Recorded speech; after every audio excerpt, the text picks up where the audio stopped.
what would you assume is the most major threat on the world stage? Anybody, just call it out. You don't have to raise your hand. Definitely Russia. Definitely Russia. That's confident. I like it. Who says Russia? Anybody agree with her? Hands? Okay, great. Who else? China. Stop yelling at me, but China is a good answer. Anybody? Who else? China?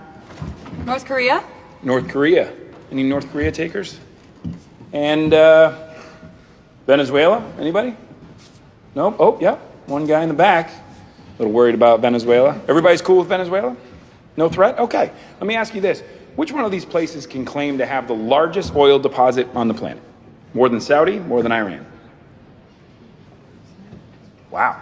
Okay, what about things like gold?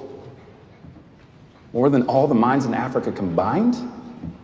The fact is that Venezuela is arguably the single greatest resource of oil and minerals on the planet. So, why is this country in the midst of one of the greatest humanitarian crises in modern history? Let's meet President Nicolas Reyes. After rising to power on a wave of nationalist pride, in a mere 6 years, this guy has crippled the national economy by half. He has raised the poverty rate by almost 400%. Luckily for the rest of us, he's up for re-election.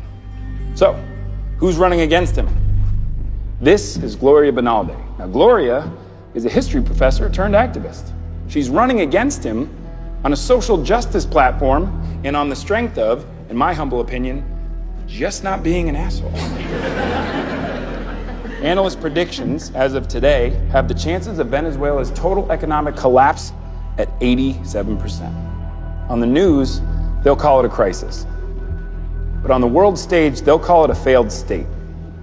If you've never heard that term, other examples of a failed state in recent history are Yemen, Iraq, and Syria. And if that's not bad enough news for you, well, Venezuela is also the only one of these places within 30-minute range from the US of next-gen nuclear missiles. You will not hear about any of this on the news because the biggest players on the world stage do not want you to. To them, unstable governments are nothing more than the greatest of opportunities. So, Russia, China, can never be the most major threat until countries like Venezuela leave the door open to our very own backyard.